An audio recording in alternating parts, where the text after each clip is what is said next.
Hey everybody, welcome back to the gardening artist. Reba here. And where else would I be but in the garden, right? So these are some herb pots that I have along the side of the house here, and as you can see, I have not gotten around to weeding. All of this right here is called creeping buttercup. It's super invasive, takes over, and it gets really tall right in this area. And by tall, I mean, maybe like 20 inches or so tall. And rodents really love to hide in this area. So I do need to come in here and weed everything out, move all the containers, and level out the rocks that I have up along here. And I just need to go get my weeding tool, put my gloves on, and yes, that'll be something that'll be happening soon. And that's how this area is looking. So I've mowed last week in this area. The grass is already starting to get a little bit taller, as you can see. So time to mow again over in this section. And now that I have it more manageable, it'll be way easier for my autistic sons to actually come through and help me mow. I moved all of my fig trees and containers of my trees, that sort of thing. I think most of these are trees over in this area. So I got all of those moved.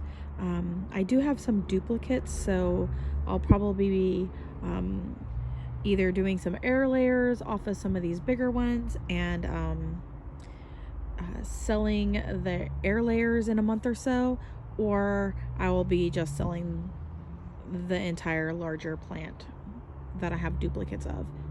That way I just get it out of my way. I don't have to worry about watering it. Anyways, I am downsizing, and it's a good thing. So that way it'll be easier to move. We won't have as much to move. And if we end up moving to a state where I have to bare root everything, it'll make the process so much easier. Anyways, so we're going to do the weeding over here along the house, and then do some more culling of different trees. And then I wanted to bring you over here to these beautiful irises. Now, some of them have already bloomed and that sort of thing. But last night I came through, you guys, and I noticed some more different varieties that are getting ready to bloom. And I also took a moment to actually smell the blossoms of the irises, because believe it or not, irises have scents.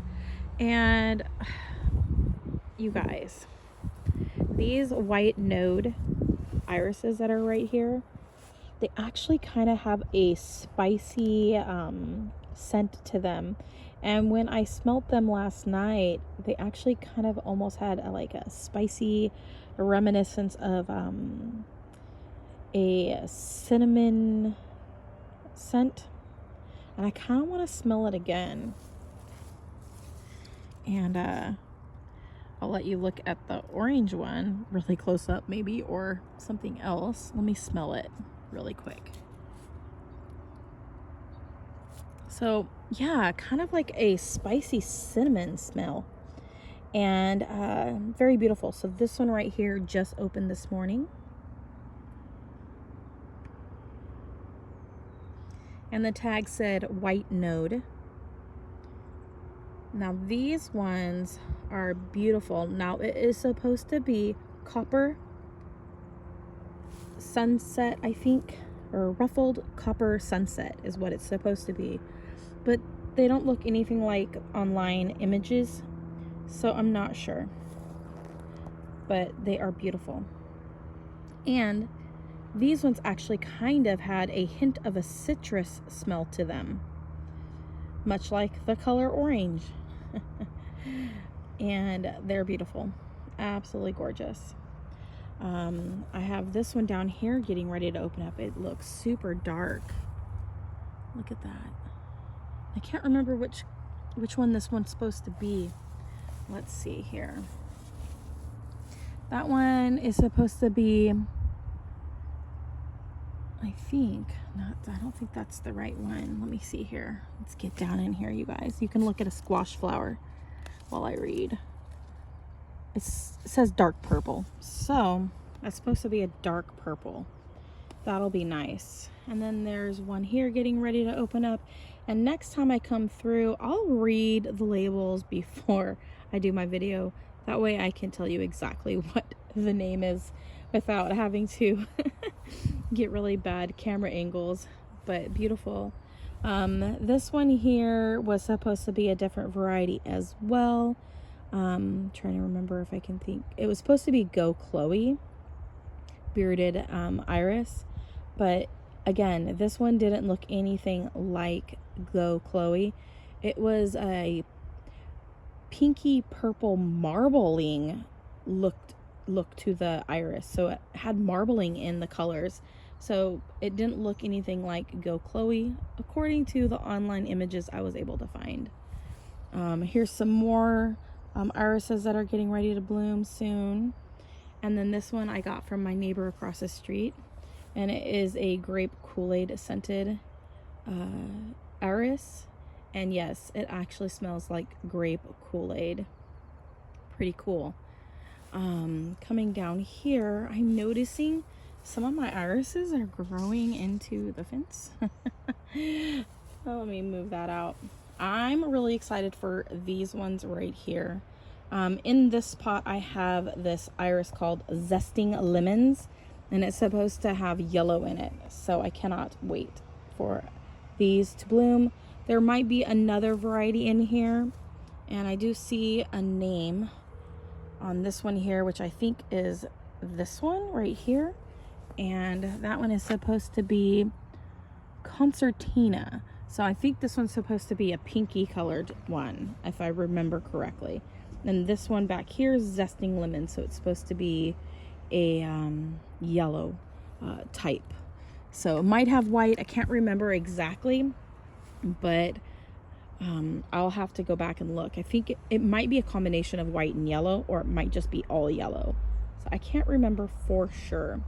But yes, I've been noticing more and more stalks coming up, and I cannot wait, you guys. I am loving the white notes. I love that it kind of has like a cinnamon scent to it. And in the future, as my irises multiply and grow and I'll have more to play with, I'm gonna look into seeing if there are ways that I can infuse the smell of the irises, or if I can only work with the roots, because there's some that you can actually, and I have them here. It's a certain rhizome from a certain type of white iris, and it might be the white node, but I have a feeling it's called something else. But they are from a white flower, or a white iris, I should say. But they use the roots, they dry them, and it takes a few years. I'm wanting to say 3 to 5 years or something like that. And then you can actually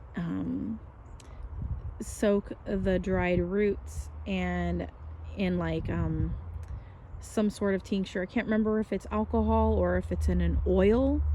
Maybe you can do both, and then you're able to use that oil or alcohol that you've used as a tincture with the dried roots as into perfume and cosmetics and things like that. So they use iris root, or orris root is what they like to call it, in perfumery.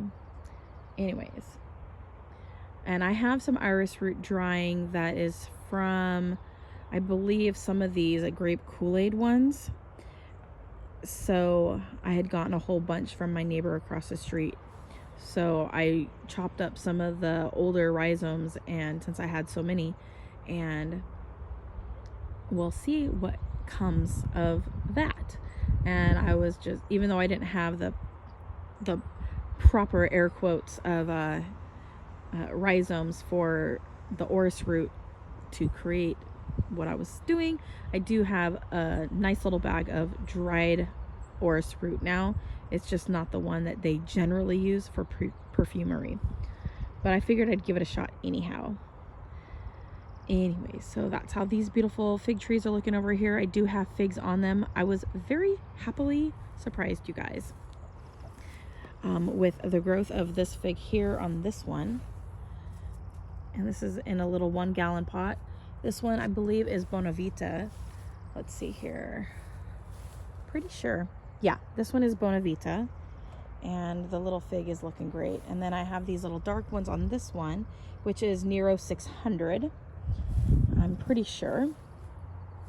And I will zoom in on those. Yeah, this one's Nero 600, and they're a darker colored fig. So if you guys can see those little figs there, if it'll focus. There we go. You see them? Anyways.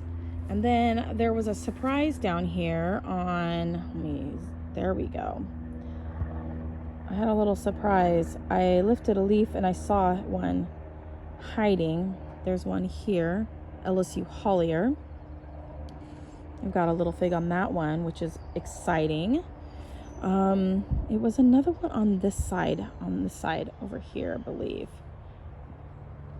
And I see a little fig forming here. So there's a little fig right there, a little tiny fig. But there was a little fig here, and I'm wanting to say it was on my, it might be behind me, you guys. Let's see here. It was on one of these figs. I'm wanting to say it was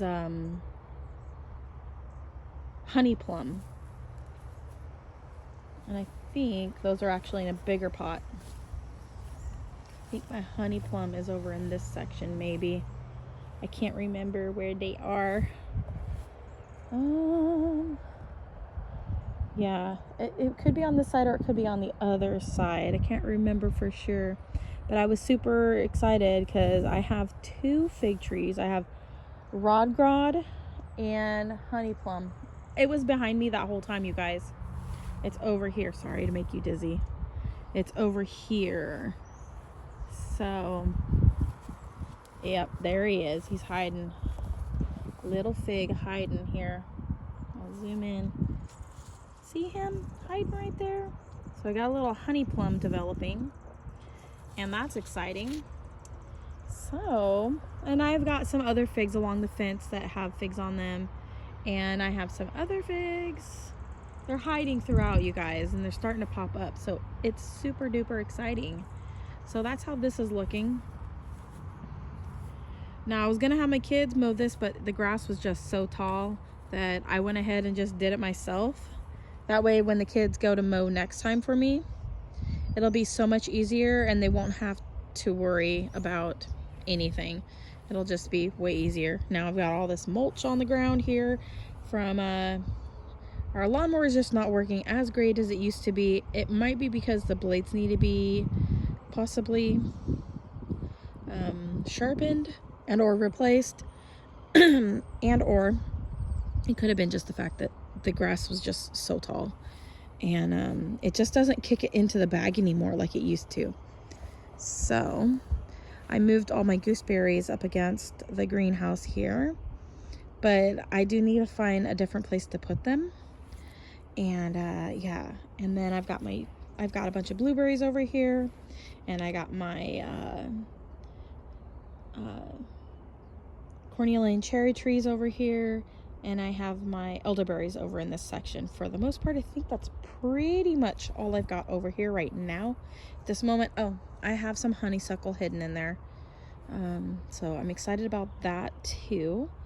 And then back here behind the greenhouse, which I still need to get this back section cleaned up over here, I have a bunch of fig cuttings that I'm starting from. These ones are from ones that I sold earlier from a culling that I did this winter, and I just took some cuttings off of the tops of those trees so that I could ship them in smaller boxes and save some money on shipping. And so yeah, so then I took the parts that I cut and I put them in these, and if they rooted, they rooted. If they didn't root, they weren't meant to be. So I've got those over here doing their thing, and I've got some more in this one from that too, as well as some from the year before. So these ones were cuttings that I started last year. This year, I didn't acquire any cuttings from anybody in trades. I didn't, or last winter season, I should say. So going into fall last year, I didn't get any cuttings from anybody. I didn't purchase any cuttings. I didn't get any cuttings. And I'm just working with what I have right now.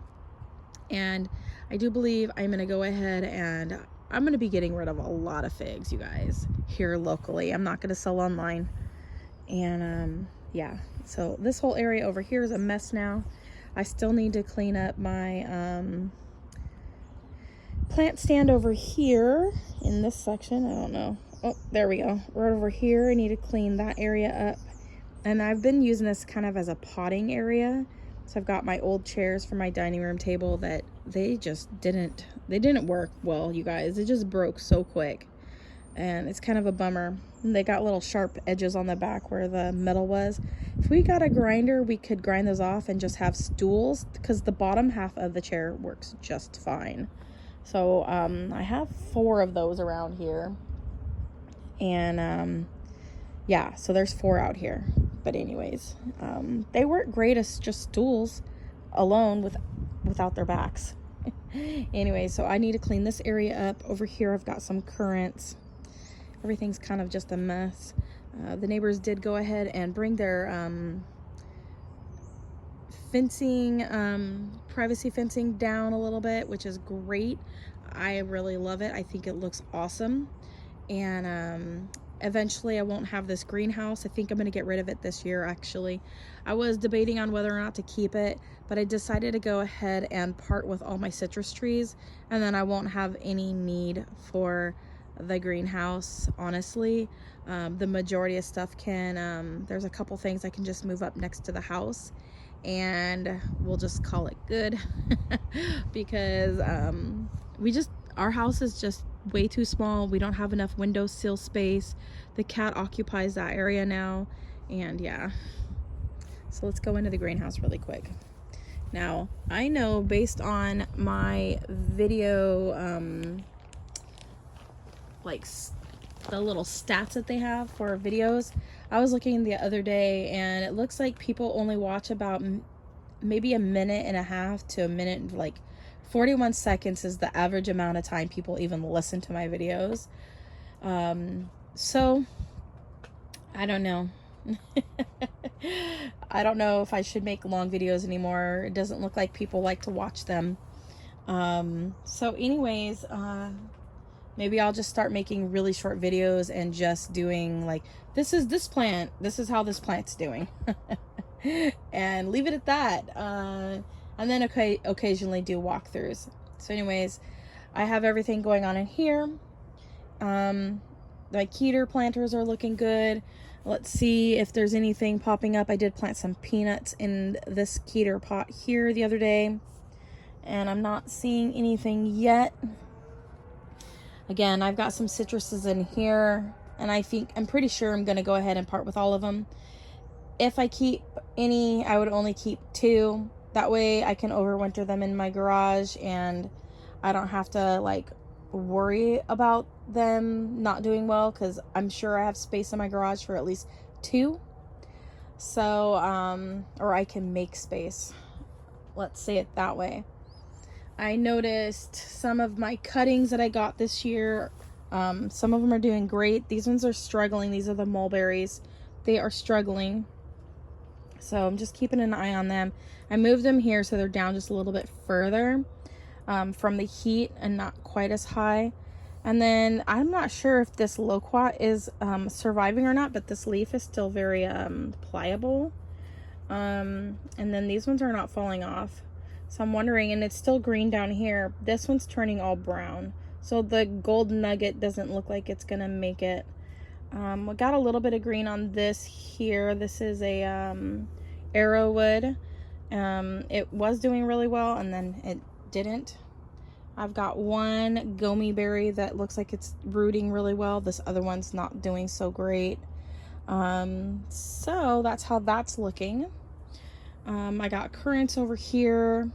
My jostaberry actually has jostaberries on it this year, so I'm kind of excited about that.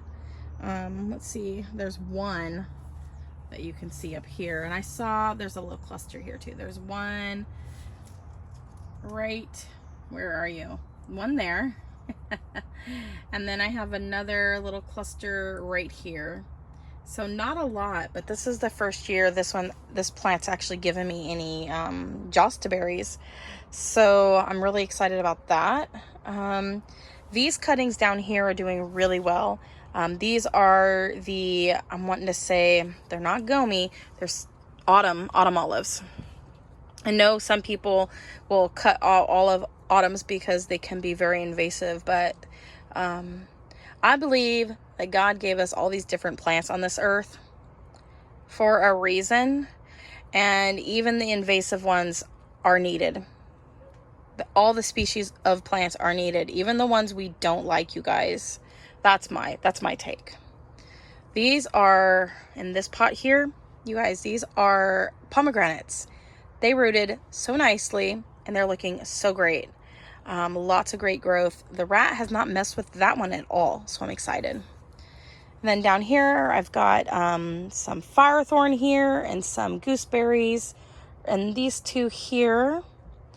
And at least this one's a gooseberry. This one might be a currant. I can't remember. Let's see. Champagne, pink currant. Okay. Actually, I think I have a pink currant already. So now I've got two champagne pinks because I didn't think I had champagne pink when I got the cutting. Anyways, so I've got that going on there. These are the pink dandelions, all pink, that I had gotten, and the rat had gotten in here and eaten some because there's still some dookies over here. And so I'm hoping they just keep growing.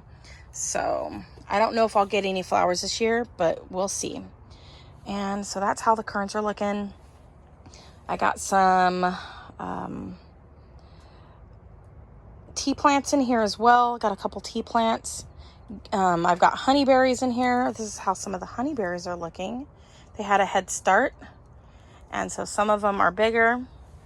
I'm going to take some cuttings from this particular honeyberry this year, and I'm going to sell the bigger plant off because it's just too big for when we get ready to move. So I'm going to go ahead and sell this one off.